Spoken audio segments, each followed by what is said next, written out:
Hello friends, welcome to நம்ம இல்லம். இன்றைக்கி நம்ம சேனலில் பார்க்கக்கூடிய வீடியோ. இன்றைக்கி நம்ம ரொம்ப டேஸ்ட்டாக ஈஸியாக இறால் கிரேவி எப்படி செய்யலாங்கிறத பார்க்கலாம். இறால் எப்போவுமே வாங்கும்போது சின்ன சைஸ் இறாலாக பார்த்து வாங்கிக்கோங்க. சின்ன சைஸ் இறால் தான் நல்லா டேஸ்ட்டாக இருக்கும். ஆனால் இது கொஞ்சம் பெரிய சைஸ் இறாலாக தான் இருக்குது. இறாலை நான் நல்லா க்ளீன் பண்ணிவிட்டு எடுத்துட்டேன். தேவையான அளவு நம்ம ஆயில் சேர்த்துக்கலாம். ஆயில் நல்லாவே ஹீட் ஆகட்டும். ஆயில் நல்லா ஹீட் ஆனதும் 2 துண்டு போல் பட்டை சேர்த்துக்கலாம். பட்டை நல்லா வெடிச்சதும் ஒரு 6 பெரிய வெங்காயம் நைஸாக கட் பண்ணி சேர்த்துக்கிறேன்.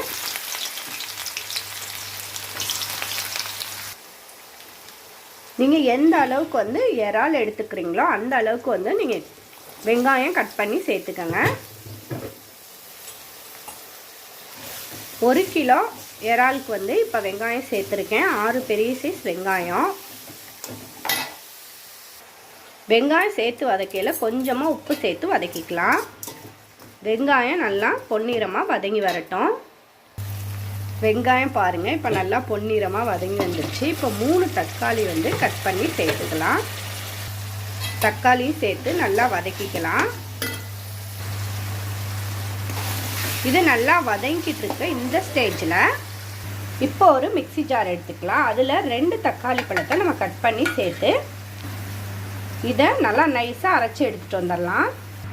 நல்லா நைஸாக பாருங்கள் அரைச்சி எடுத்தாச்சு. இப்போ இந்த பேஸ்ட்டை வெங்காயம் தக்காளி வதக்கிட்டு இருக்கோம்ல அப்படியே அதில் உள்ளே சேர்த்துடலாம். இது மாதிரி தக்காளி நீங்கள் அரைச்சி சேர்த்துக்கிட்டிங்கன்னா கிரேவி நல்லா திக்னஸ் கொடுக்கும். அதுக்காக தான் தக்காளி அரைச்சி சேர்க்குறது நல்லா டேஸ்ட்டாகவும் இருக்கும்.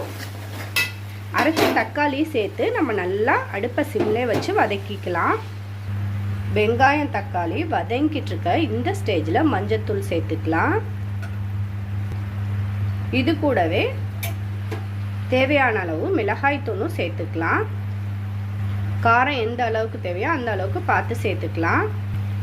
1/2 ஸ்பூன் போல் இஞ்சி பூண்டு பேஸ்ட்டு சேர்த்துக்கலாம். எல்லாத்தையும் சேர்த்து நல்லா வதக்கிக்கலாம்.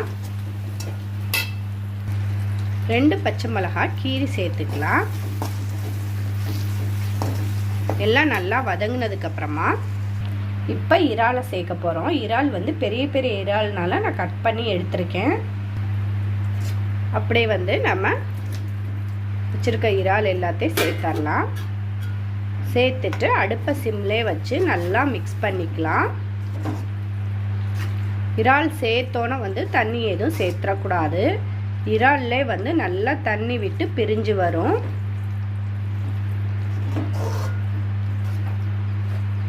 நல்லா அந்த கவுச்சி ஸ்மெல் போகிற வரை நல்லா வதக்கிக்கலாம். அடுப்பை சிம்லே வச்சு வதங்கிட்டு இருக்க இந்த ஸ்டேஜில் இறாலுக்கு தேவையான அளவு உப்பு சேர்த்து வதக்கிக்கலாம். அப்படியே ஒரு 10 நிமிஷம் போல் வச்சு சிம்லே வச்சு வதக்கிக்கலாம். பாருங்கள் 10 நிமிஷம் போல் அடுப்பை சிம்லே வச்சு மூடி வச்சு நல்லா வேக வச்சுட்டேன். நல்லா எண்ணெய் பிரிஞ்சு வந்துருச்சு. இந்த இறாலில் அந்த அளவுக்கு தண்ணி பிரிஞ்சு வரல, நிறைய தண்ணி விடலை. அதனால் கொஞ்சமாக ஒரு 1/2 டம்ளர் போல் வேகிற அளவுக்கு நம்ம தண்ணி சேர்த்துக்கலாம்.